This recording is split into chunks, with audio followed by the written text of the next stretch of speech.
button. There we go. This is Cynthia, not Tom. Hi, everybody. Hi, Cynthia. Nice to have you here. Welcome, everybody, to Contemporary class.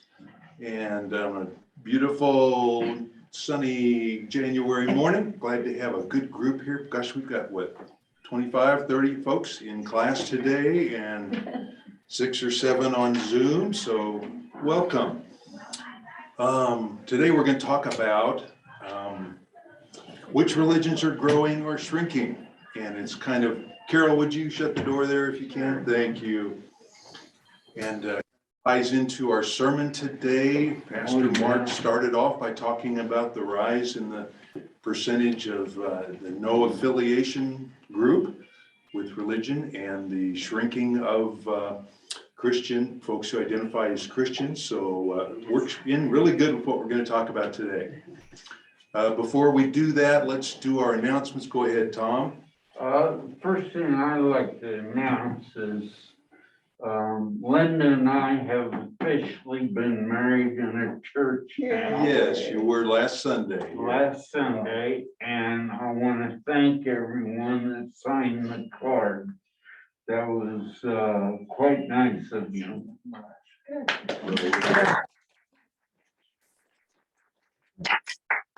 Glad to have you there last Sunday and have you here. Announcements, Zoomers, please mute yourself in the lower left corner of your screen so we can keep the background noise down. We are recording this as we do each week for playback on YouTube. So this is your public notice of that. And we always have folks who miss and want to watch these classes later. And also just a reminder to share with us. Of course, we want to hear each other's opinions, but don't dominate too much. We get worked up sometimes on these social issues that we talk about, and we want to comment after everybody else comments, and sometimes too long. And so please just keep that in mind. We have a fast pace in this class, and we like to keep the comments short and give everybody a chance to comment. So just keep that in mind. And if I need to, I'll jump in and manage a little better. But folks often tell me they would like for me to mention that. It helps the pace of the class. So we will do that. Any other announcements? Things going on, things in church, prayers. Notice that Jim and Jane Watson are on today. Jane, we want to keep you in mind. We noticed that your sister passed away on the prayer concerns in church today. So you're in our thoughts and prayers. And Connie Dix, a member of our class, had a silent heart attack a couple of weeks ago, but found that out when she went to the hospital. And so all those who need our prayers, please know we're thinking of you. Okay, any other thoughts or suggestions? One great suggestion Jim Vandermiller just gave to me was we ought to move this class to the bigger room across the hall. And so we're going to look at doing that. So we are not so tight in here. We can have more room to grow. So thank you, Jim, for that. Nice to have everybody here. Okay, Tom, go ahead. I'd like to let everybody know that I'm seeing an orthopedic for the second time on the 11th. Okay. And it looks like I'm gonna have my ankles fused. An ankle fused. Okay. We've all got things like that going on. We'll keep you in mind. Okay, I'm sharing screen. I hope you can see it. Toby, Susan, can you see that okay? Good. Okay. Which religions are growing? And I will just jump right in here. I found a lot of good things on the internet, of course, on this topic this week, and a lot of you shared with me things, and I've worked those into our presentation today, so thank you for that.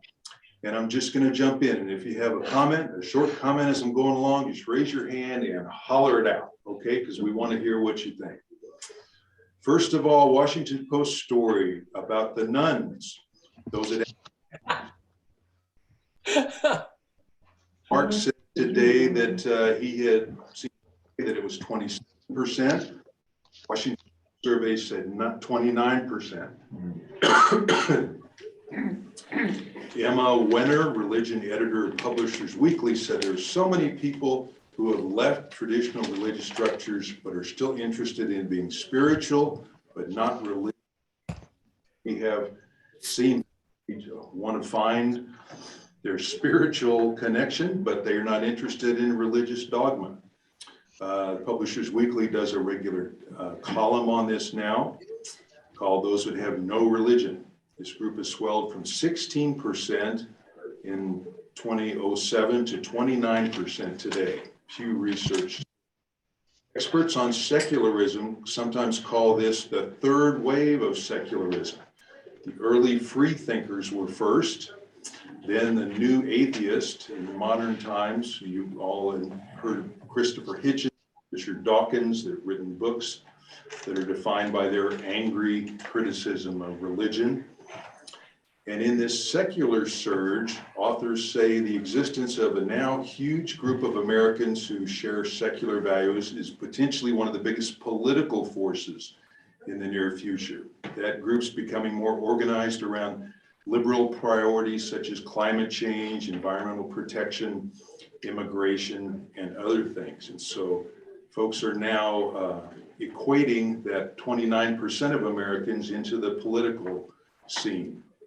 This is a significant block within the Democratic Party, which could cause friction with the more religious segments of the party. The authors say a growing slice of the Republican Party also defined as secular, which we don't really hear that much about, but there are, and they secularism crosses political lines. Secularism is at the very heart of the battles for the soul of the Democratic Party, especially, writes authors and political scientists John Green and David E.C. They said, now we're seeing religious polarization and political polarization lay on top of one another. Religious polarization is just as real, but we don't talk about it as much as, and no one's articulated it in a way that makes sense. So I thought that was an interesting perspective on that. So we're going to, I want to present a little bit about world religion projections first, and then we'll talk more about in America. The future of world religions, Pew Research story. Muslims are rising the fastest and the unaffiliated are shrinking, but by percentage. The religious profile of the world is rapidly changing, driven primarily by four things: infertility rates, the size of the youth populations, which is related to the fertility rates, of course, people switching faiths, which is occurring more often today than it used to, and immigration patterns. Over the next 4 decades, Christians will remain faster than any other major religion. If current trends continue, by 2050, all the world religion will gain in number, some in number, except Buddhist, and the number of Muslims will nearly equal the number of Christians around the world. So between 2010 and 2050, the world's total population is expected to rise to 9 billion, 35% increase. Over that same period, Muslims with high fertility rates are projected to increase by 73%. The number of Christians is also projected to rise, but more slowly, at about the same rate as the global population. So by 2050, Pew Research says there will be near parity between Muslims and Christians for the first time in history across the world. And I've also read in America, the same for both. We ask everybody that's online to mute. There seems to be some background noise that's interfering with your presentation. Okay, thank you, Linda. Let me look too, and I can do that here. See if anybody's not muted. I, Go ahead, Jim. well, perhaps many have seen Reagan's ad on TV about atheism and separation of church and state. The assumption seems to be that people who are religious are not for separation of church and state. Well, there are many people who practice a religion who are also strong believers in separation of religion from the state. That I'm one of those. I try to be a Christian, but I'm a strong believer in separation of church and state. Religions ruin government. A lot of us are there. Yep. That's history. Our long topic too. After 2050, if the current trends continue, the number of Muslims would exceed the number of Christians, but both religious groups would grow in tandem. So that by the year 2100, about 1% more of the world's population would be Muslim. So that's interesting. If the current trends continue, decades and decades out, they will be about equal. The number of Muslims is going up, the number of Christians maybe is coming down slightly, but because of the birth rates, they're going to be roughly equal across the world for a long time to come. So if people are worried that Christians are going to die out across the world, it doesn't look like it. The demographers say that's not going to happen. And one reason is the projected growth of Muslims and Christians will be driven largely by the continued expansion of Africa's population. Due to the heavy concentration of Christians and Muslims in this high fertility region, both groups would increase as a percentage of the global population. These two groups would make up more than 2/3 of the global population by 2100. So it looks like it's going to be a Muslim Christian world.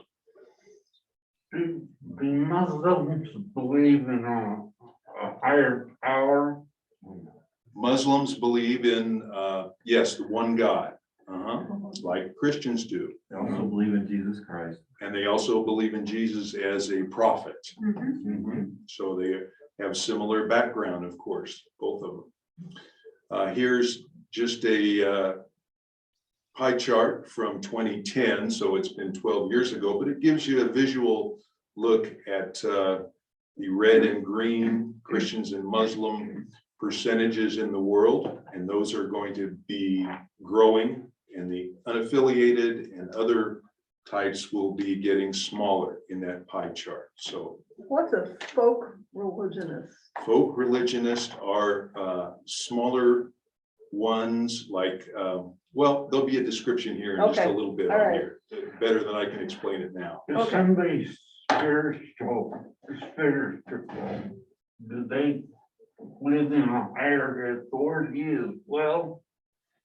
If somebody's spiritual, do they live in a higher? Do they believe in a higher A higher authority? good. There are all kinds of definitions of spiritual too. Yeah, that's a good question, Tom. Okay, a little bit more on the nuns, the unaffiliated. This includes atheists, agnostics, and other people who do not affiliate with any religion. Though they are increasing in numbers in the United States and France, they will make up a declining share of the world's total population. So interesting that it's more of a trend in US and France. The unaffiliated are expected to add 97 million people, but then lose 36 million via switching. For example, those getting interested in religion after all. This talks about modest gains will also be seen through switching religions for Muslims who do switch sometimes, the adherents of folk religions, which I'll explain. And Jews are expected to experience a net loss of 300,000 people worldwide due to switching, and Buddhists will lose nearly 3 million. So it's more of a trend today than it has been in the past, when people were more locked into their religious tradition. Today, The demographers say it's more switching going on. Just briefly, the Buddhist population will stay about the same size as it was 12 years ago, while Hindus and Jewish populations will be larger than they are today due to their fertility rates. With the exception of Buddhist, all the world's major religions are poised for at least some growth in absolute numbers in the coming decades. The Buddhist population will stay stable because of their low fertility rates and their aging populations. Let's look at China and a few other countries by region. I thought this was quite interesting. China, it is clear that religious affiliation and practice have risen dramatically in China since the end of the Cultural Revolution. But data on religious switching is practically non-existent. Hard to get numbers evaluated there. Still, some experts believe that China's Christian population is growing and perhaps rapidly. Most notably, one of the world's leading specialists, a Purdue sociologist, estimates that the Christian population in China grew an average annual rate of 7% between 1950 and 2010. He calculates the portion of China's population that is Christian could grow from 5% in 2010 to 67% in 2050. Maybe that's an exaggeration, but some of the demographers say there's something going on there that we are not really able to quantify very well yet. In Europe, Muslims will make up about 10% of the overall population, doubling in the recent years. Europe's the only region where the total population of all the countries is expected to decline.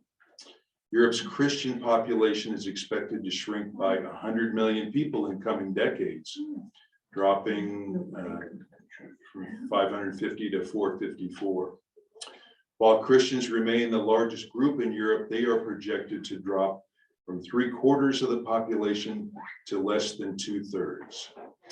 And the number of the no affiliation is going to rise to 23%. And of course, we know they're now in America about 29%.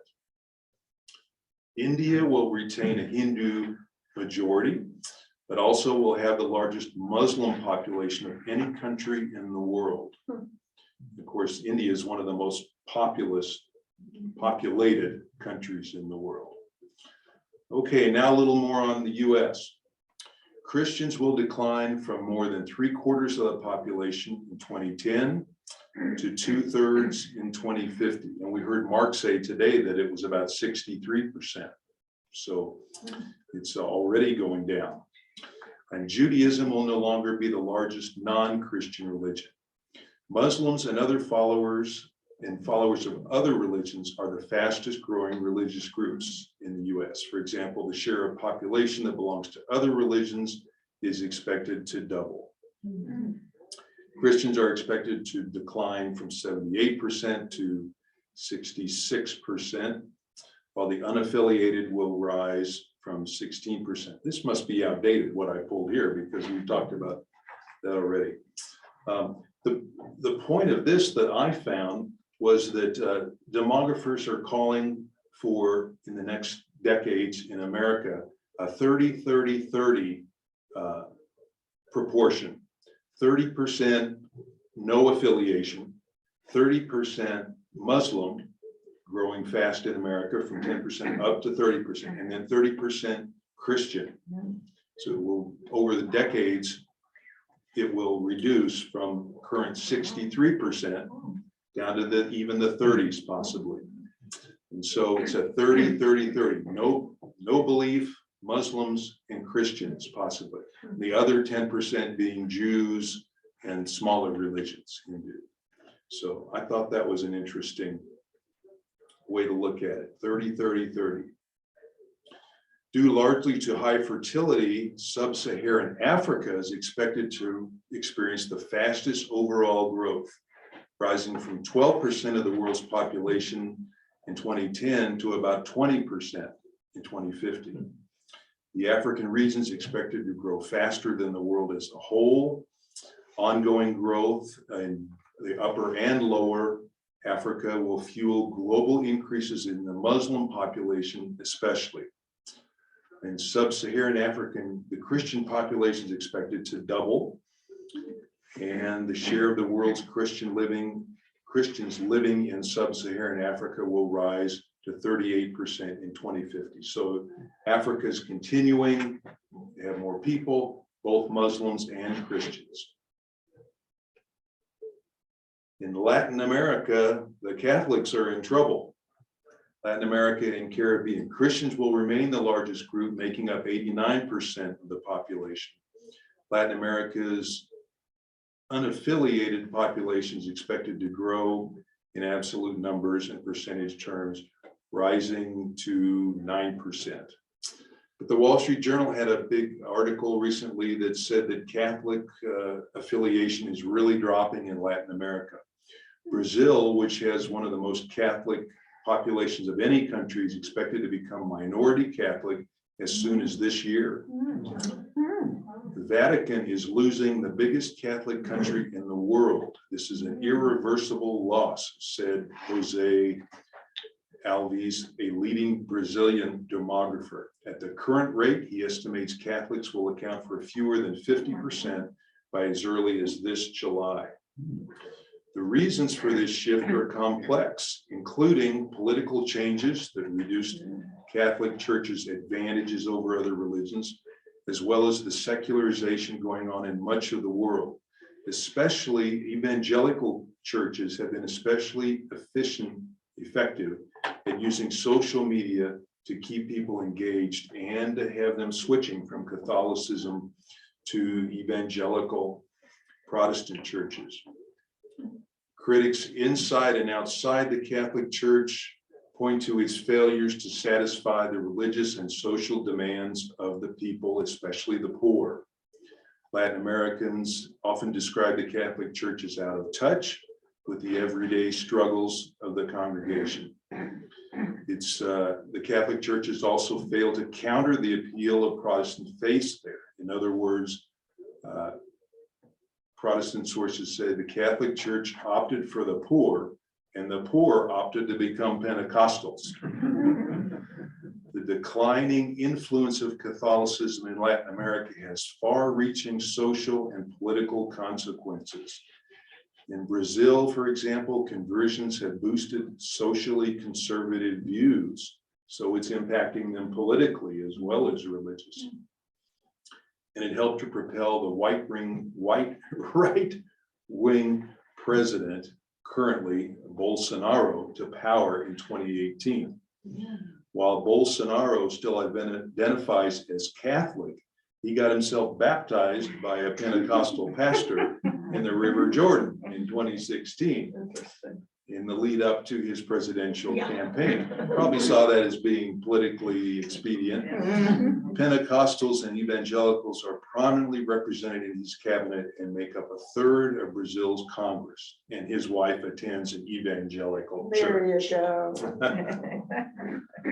Well, let me stop there and take comments. Had you all heard that about Latin America No. losing Catholicism?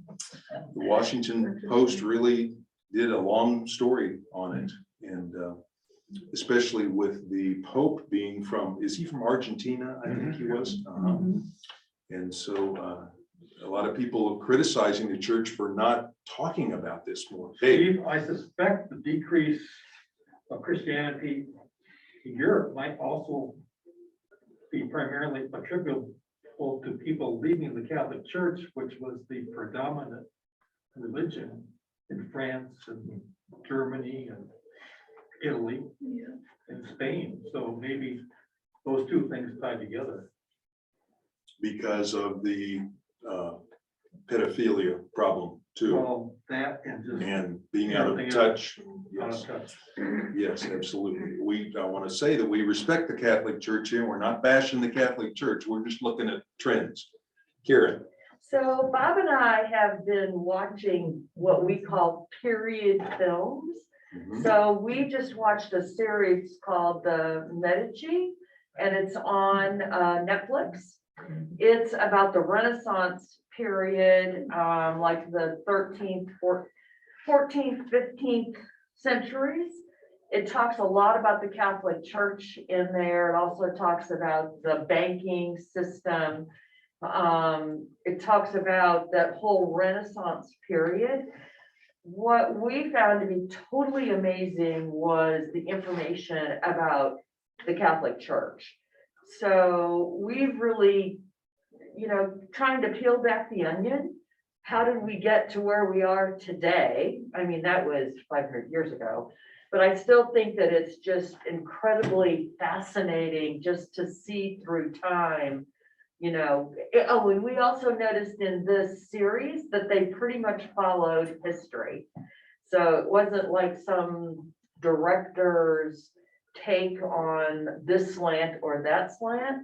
We continued to look up, oh, who is this person and what did they do and who are they married to and who this and that and whatever.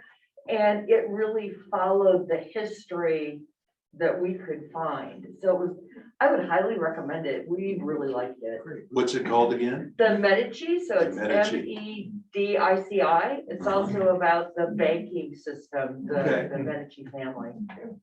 Okay, great. A really good series. So much. Melinda, I found the projections interesting, but totally unreliable. There are so many things that are going to be happening in the next couple of decades yes. that are unrelated, for example, climate change and politics.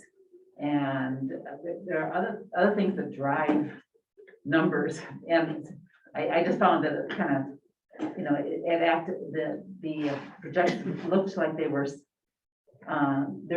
confident that this is what's going to happen. I don't believe it. If the trends continue, Yeah. the demographers Yeah. say they could always change. But that would have to be almost in a vacuum or given today's society that it's just like today. And then those projections will probably be true, but who knows what wars and what pandemics are going to impact people and which group Good of point. people. And there are just so many variables that didn't seem to be included so far. Yes, yes, thank you. Good point. Nobody knows for sure. Okay, let me tell you a little bit about where the Protestants are by denomination and why evangelicals are a majority of it. We progressives, liberals, as many of us are in St. Andrew, are the minority. Today, 41% of all Protestants live in Africa. By 2050, that number is expected to swell to 53%. Asia has the second highest Protestant population with almost 100 million. In 1910, the 10 nations with the largest population of Protestants were all in Europe, or the former British colonies, such as the US, Canada, and Australia. But that's changed with the African population growth and Asian. Recent years have brought a dramatic decline in the share of Americans who identify with mainline Protestant denominations. Today, just 15% of US adults identify with the mainline Protestant denominations, the big ones, Baptist, Presbyterian, Methodist. By comparison, evangelical Protestantism and the historically Black Protestant tradition has been more stable. Today, 25% of US adults identify with evangelicals, down just 1 percentage point from 2007. So they have stayed pretty strong. In the past 7 years, the percentage of adults who describe themselves as Christians has dropped from 78% to 70%. Once an overwhelmingly Protestant nation, the US no longer has a Protestant majority. In 2007, when Pew conducted its first study, more than half of the adults identified as Protestant. Today, that's down to 46% identify themselves as Protestant. The share of adults belonging to the mainline churches has dropped 4% in the last years. This is similar to a drop seen among Catholics who share the population decline during this same period. Okay, I want to show you one graph here. This shows the denomination shares of the Protestant population. So at the top here are the evangelical denominations. If you can see where my cursor is, it shows on the right side here, shows the Baptists have declined 1.8% between 2007 and 2014. Pentecostals gained during that time.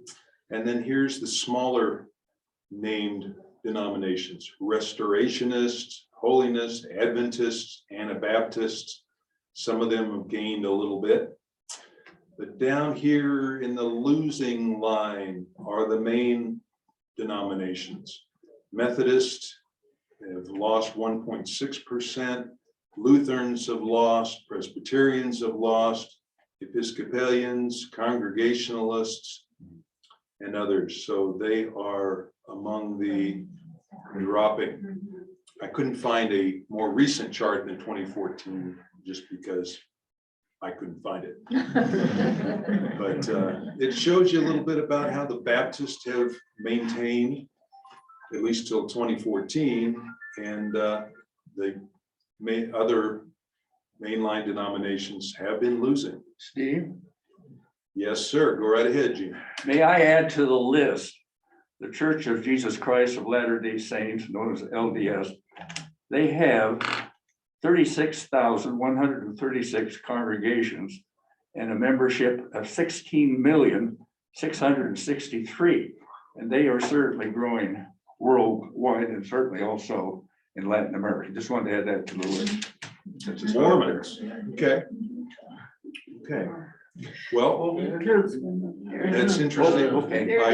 My next segment here is a little on Mormons also. And it kind of gives the other side of it also. Although they have been continuing to grow, in Utah is 60% Latter-day Saints. The church this last April showing an overall membership growth of just 0.6%. It was way down from the growth seen in the previous decade. So they are still growing, but they're slowing.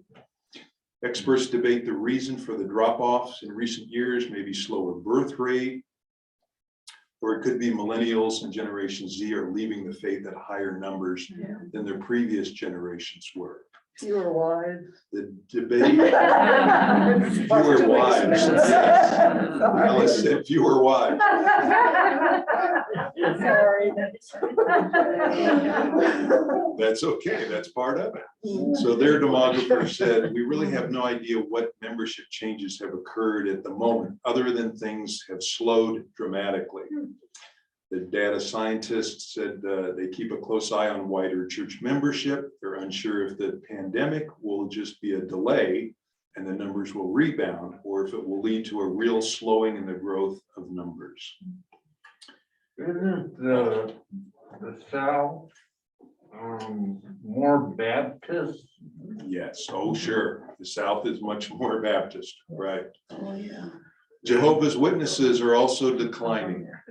A story that Ron sent me by Mark Jones, an ex-Jehovah's Witness, said that active Jehovah's Witnesses will claim that thousands are joining each year, but they're failing to notice or admit that thousands are leaving each year also. The only growth nowadays is coming from developing nations with little internet access and their new trend of baptizing their own children as young as 6 years old. The 2014 Pew survey showed Jehovah's Witnesses in the USA are twice as likely to be immigrants rather than the general population in the US. So they're coming from other places. The more affluent and better educated countries with internet access show a marked decline in Jehovah's Witnesses. Many kingdom halls and branch offices are closing. Their printed publications are becoming slimmer and slimmer. Of course, the world is changing with new technology. Internet's been a challenge for a group that knocks on doors globally, but seeks to isolate its members from outside information as much as possible. Former members organize online to bring reform and shed light on doctrinal inconsistencies, false prophecies. Members were heavily discouraged from even using the internet until a few years ago. So that's this former Jehovah's Witness evaluation of what's going on there. Do you all have Jehovah's Witnesses ever knock on your door? I do. Not here. Not anymore? Not here. Not here? In Cincinnati, we used to get them all the time. Uh-huh. Used to get them. Yeah. Yep. They blacklisted our house. They blacklisted your house, huh? They got too much information at your house, huh? Okay, a little on Methodism, 11:05. I'm just checking my time here. Let me stop for a second and ask for Zoomers if you have any questions or comments on what we said so far. Doug or Bob or Linda, anybody you want to jump in? Yeah, this is Well- Cynthia. Go ahead. Am I on? This You is are? Cynthia. Yes, go ahead. I wanted to go back to your discussion about the demographic growth in Africa in particular, and link it to what we know about successful economic development and the role of women.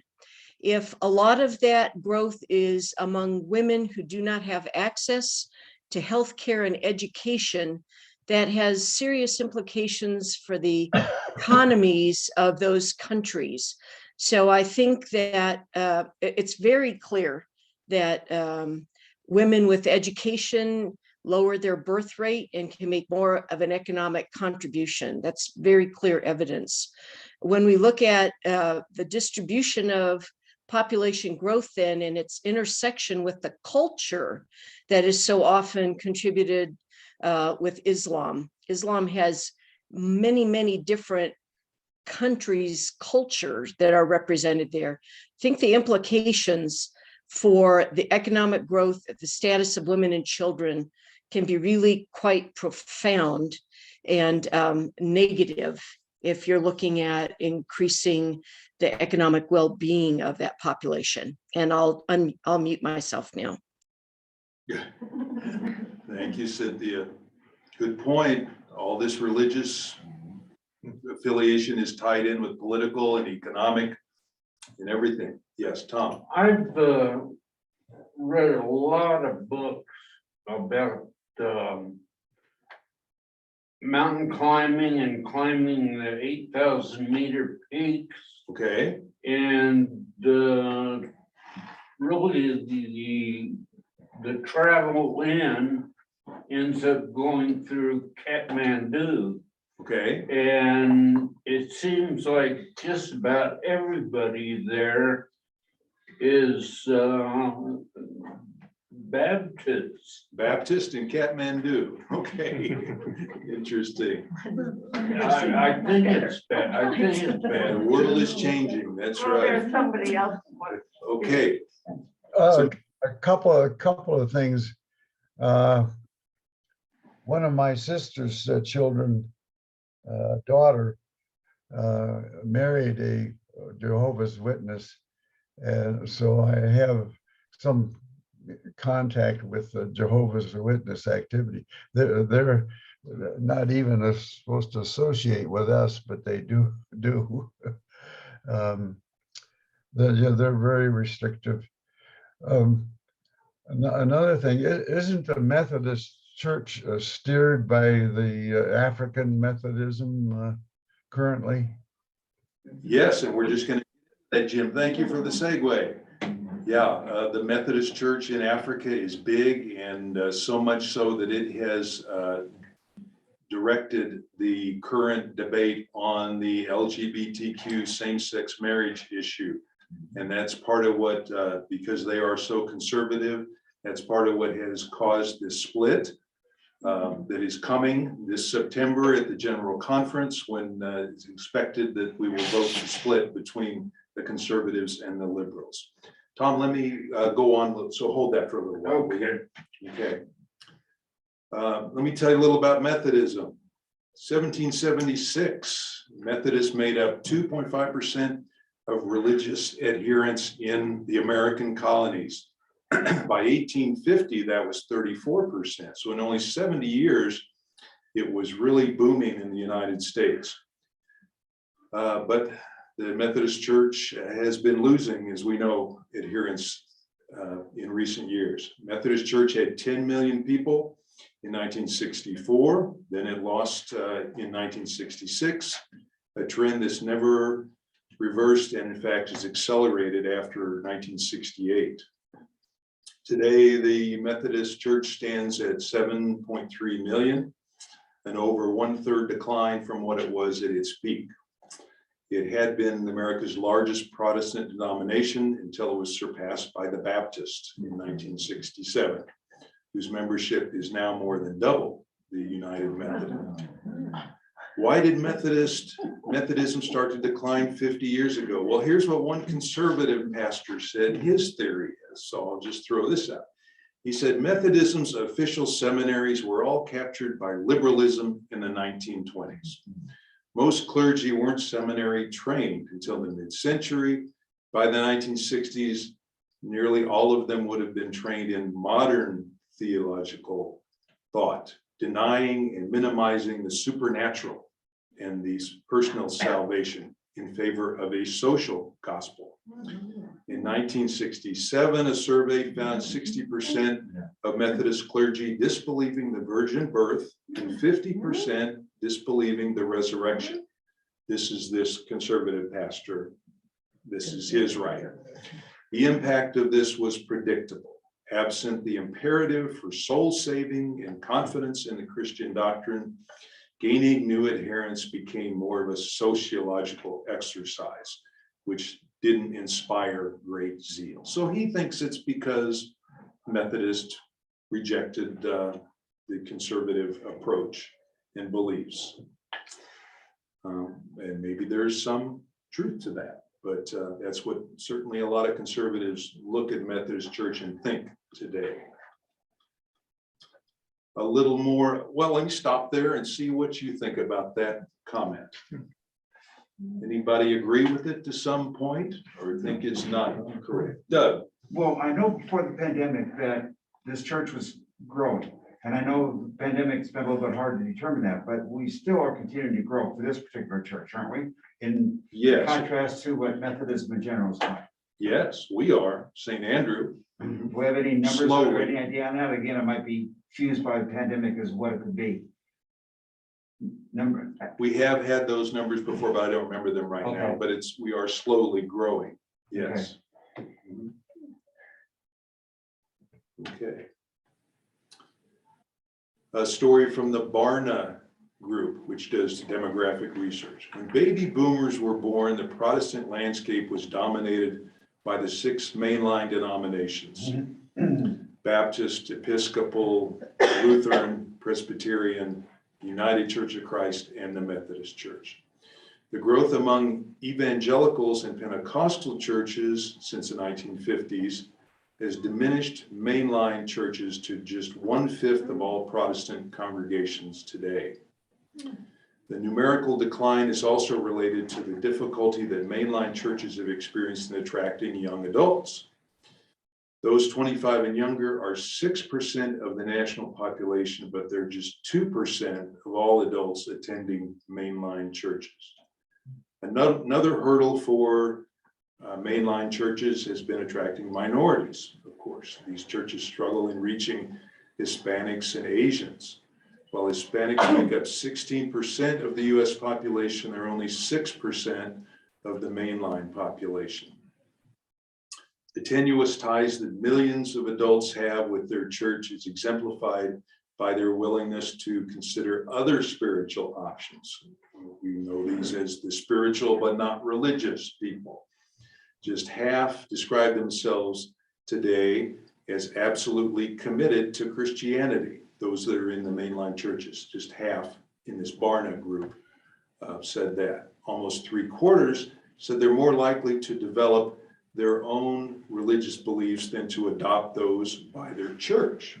So more likely to have our own thoughts. And 9 out of 10 said that God is motivating people to have a sense that God is motivating people to stay connected to him through different means and experiences than in the past. So we're much less likely to just follow what the church says today.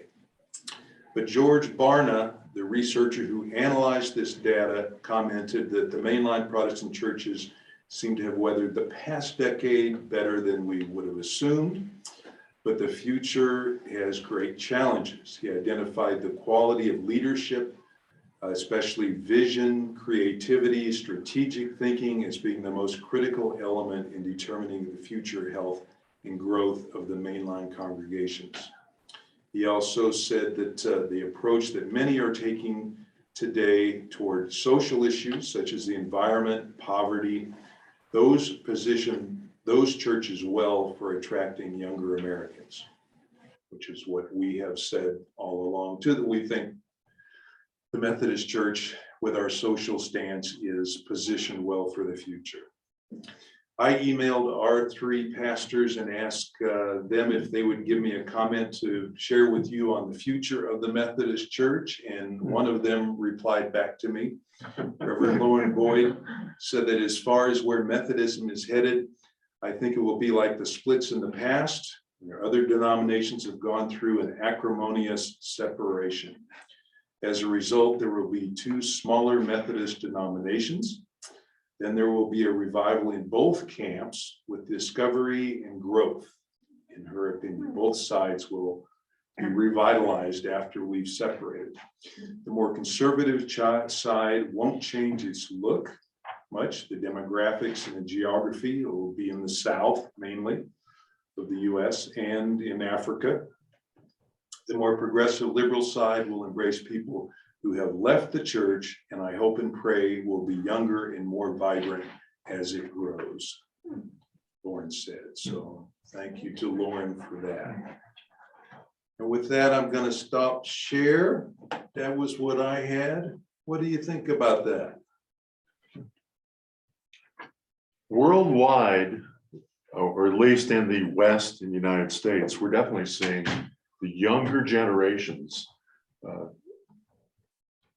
manifesting the characteristics of not locking into organizations or religions, be it Kiwanis, football teams, whatever. It's just there's a very independent line of thinking in younger generations. Why aren't they joiners? Why do they not want to join groups? That's a tough one. Why? I think they don't like being told what to think. They don't like being told what to think. Okay. I also see for if you want the best possible growth of your organization, you come up with a stern, demanding, authoritarian position, be it in a political realm, a business, if you're starting an Amway or whatever, you come up with a bold, outspoken, join in, and there will be a high percentage of people that jump on the wagon. On the other side of the coin, there's many that have been burned by such things and now have a great resistance to authoritarianism and say, I don't want to join an organization that tells me what to do and how to do and has a mass rally and everybody must do this, do that. No personal freedom allowed. You follow the leader, raise the hand and follow along. So there's 2 conflicting camps, and each camp is growing somewhat. You see in politics and religion, the more firebrand ones are growing a good bit. On the other side, there's that backlash. People saying, "Don't give me this authoritarian, and I'm going to go my own path." It's our polarization today in politics and culture. Yeah. Good point. I wonder if there isn't an aspect of the internet involved in that. Whereas before, people got a lot of their social needs met through the church, particularly in small towns, and a lot of the social kinds of things. Whereas now people are getting, and they got them in the church and they got them in Kiwanis, Rotary, those kinds of social organizations. And now with the internet, Facebook, and other kinds of stuff, that those needs are being met through socialization in a different way. I don't have any data on that, but I just wonder if that is the case. That makes sense, Roger. Yeah. Yep. And things change, cycles change. Kiwanis and Rotary are gonna go out of There could favor. be, there could also be elements of ageism at work. I heard a young college student not too long ago take a look around the congregation, mostly silver foxes, and felt somewhat out of place that this is sort of a remnant of the past and for older persons. And there is some element of truth. The ones who are bankrolling or supporting financially mainline churches tend to be the older adult population. Yep. So there's an element of ageism, Ages. not always spoken about. I think that's true, but I wonder if that's new. That for ages, that the tendency in church attendance has been that people who are brought up in the church go to church. When they go to college, they don't go to church very much. Then when they start having children, they return to the church. And I can remember, while we had more young adults in the church than we do now, there was still a whole lot of silver foxes in the church and predominantly. And I wonder if that isn't because when you're working, you don't have as much time. That's part of it. Linda. I was gonna build on what Ron said.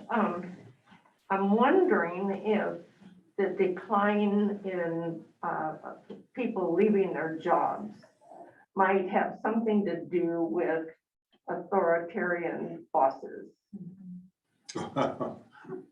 And they're just saying, to heck with this, it's a good market, I'm gonna go find something better. That might build on that of wanting to not be told what to do and what to think and what to do. There's a lot of changes today. Carrie. I also think that we need to consider feminist perspective, that culturally, women are more independent.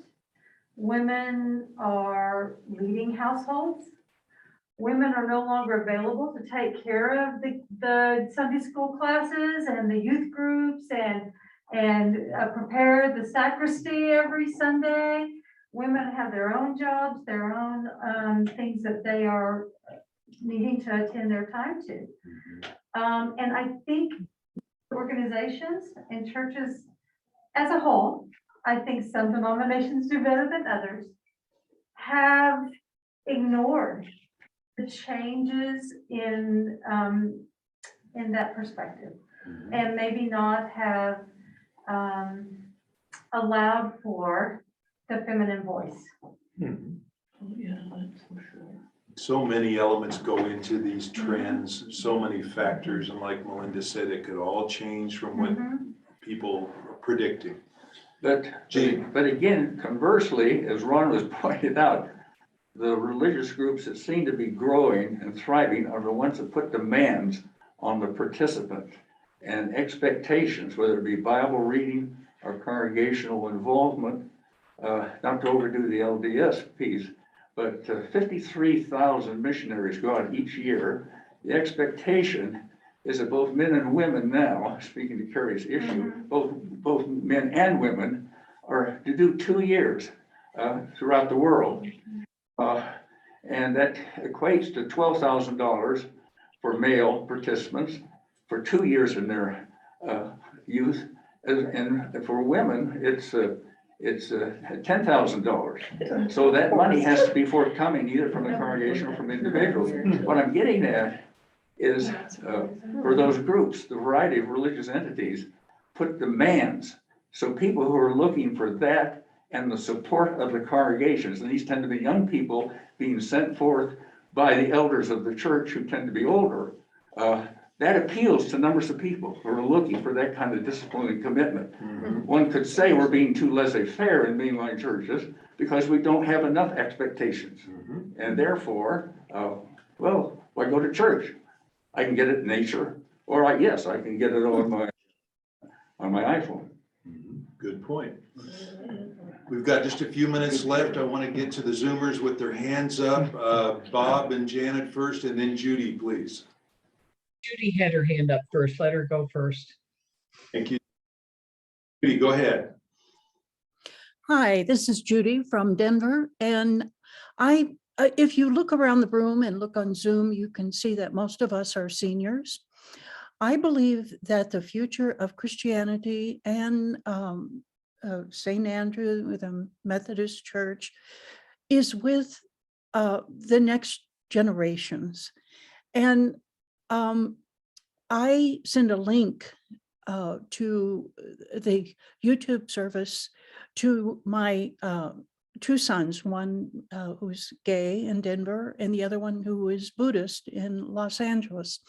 And I believe that the worship service and the music program here at St. Andrew is helping to bring my younger son back to the church, because he said to me at one time that he felt Christianity had abandoned him.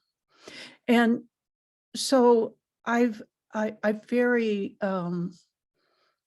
carefully have been luring him back to the church through the online service, which has greatly improved. And I think that we seniors need to recognize that we must step into the next century with technology and everything, which I'm so happy that we have Zoom, we have that St. Andrew has stayed current in technology and attracting the next generation, and we're not a dying church of elderly people, but we are in the here and now and looking forward to the future. And I most certainly have faith and look forward to a future of Christianity for myself and for my sons. And all of this information is very informative. I really appreciate it. Thank you, Steve, for holding this class and for having me. Hey, Judy, thanks for sharing with us. Good luck with your son too. Okay, Jan, we're just about out of time, but Jan, please go ahead. Okay. I'm in a small group with the church, and we just recently have been reading an article that is a study put out by the McKinsey Quarterly, and it's about the great attrition, the people that have been resigning from work. And just a couple of points from it that I thought was relevant to our study today. It talks about that the people who are leaving work are leaving because they want a renewed and revised sense of purpose in their work. They want social and interpersonal connections with their colleagues and their managers, and they want a sense of shared identity. And I think that speaks well to our churches as well, that that's the same thing that they're wanting from our churches. And I think that's one of the reasons that St. Andrew is being successful. And I totally agree with what Judy said. We're offering that both on Zoom and by bringing it online. And so that's great. Let's keep it up. Thank you, Jan. Well said. I wish we could keep going, but we have to break. Thank you, everybody, for a great discussion today. And please join us next week. Take care. Bye-bye. Thank you, Steve. Thank you, Steve. Thank you, Steve. Bye. Have a nice week. What are you presenting? What's going on in the world?